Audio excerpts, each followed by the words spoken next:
जिस तरीके से जहरीली शराब से लोगों की हत्याएं हुई हैं बिहार में, उसमें भी भैया होम्योपैथ डॉक्टर्स का नाम इसमें उछाला जा रहा है। कहीं ना कहीं होम्योपैथिक की छवि को ये लोग खराब करने का ये लोग प्रयास कर रहे हैं, टारगेट करने का ये लोग प्रयास कर रहे हैं ताकि होम्योपैथिक को पूरी तरीके से बिहार से समाप्त कर दिया जाए।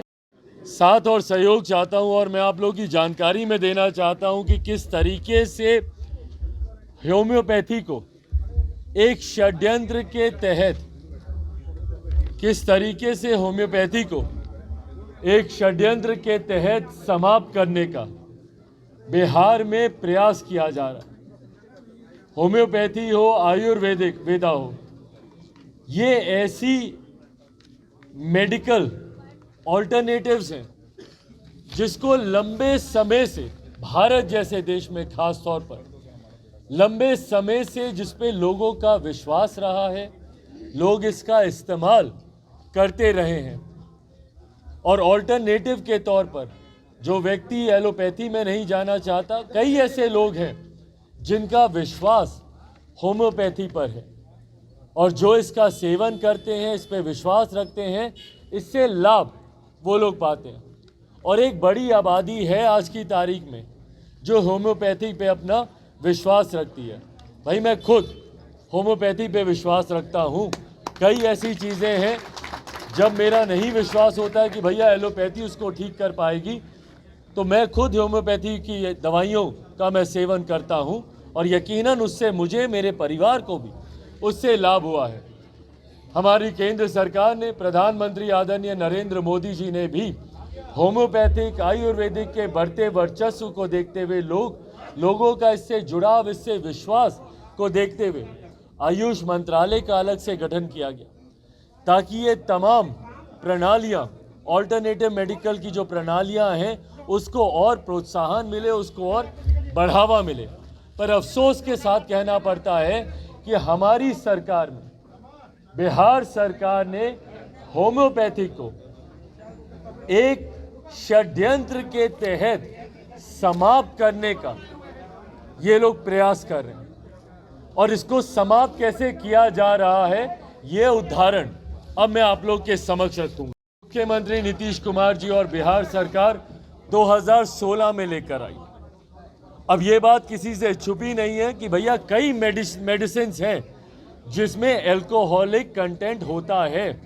वो एलोपैथी की मेडिसिन हो, होम्योपैथिक की मेडिसिन हो, एक सीमित मात्रा में स्पिरिट का इस्तेमाल उसमें किया जाता है, ये किसी से छुपा हुआ नहीं।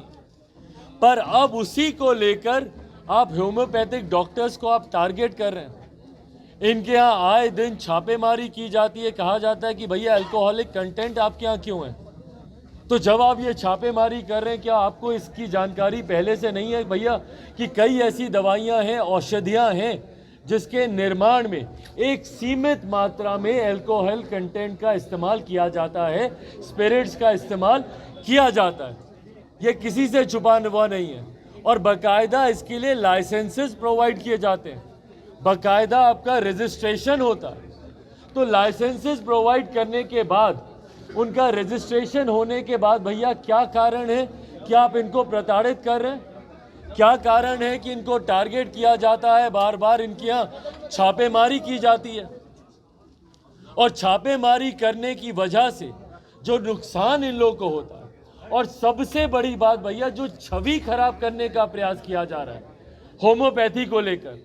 हाल फिलहाल के दिनों में भी जिस तरीके से जहरीली शराब से लोगों की हत्याएं हुई हैं बिहार में, उसमें भी भैया होम्योपैथ डॉक्टर्स का नाम इसमें उछाला जा रहा है और गलत तरीके से उनके नाम को उछाला जा रहा है। उनका नाम उछालकर कहीं ना कहीं होम्योपैथिक की छवि को ये लोग खराब करने का ये लोग प्रयास कर रहे हैं, टारगेट करने का ये लोग प्रयास कर रहे हैं ताकि होम्योपैथिक को पूरी तरीके से बिहार से समाप्त कर दिया जाए।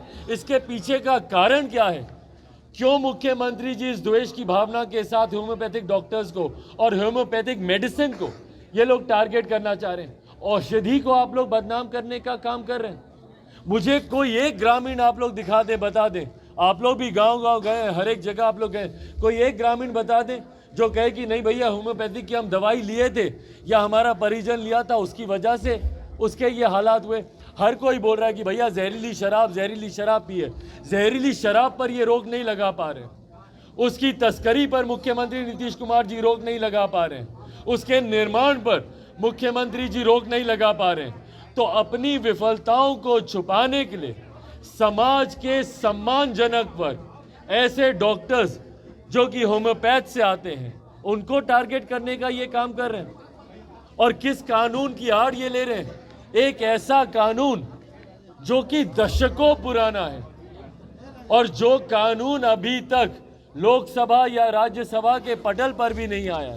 ये लोग जिक्र करते हैं ड्रग एंड कॉस्मेटिक एक्ट का, जो कि 1945 का ये एक्ट बना हुआ है। इसका एक आर्टिकल है 106B। 106B का ये लोग इस्तेमाल कर उस वक्त ये गैजेट नोटिफिकेशन के तौर पर 1994 में इस आर्टिकल को इस एक्ट में जोड़ा गया था।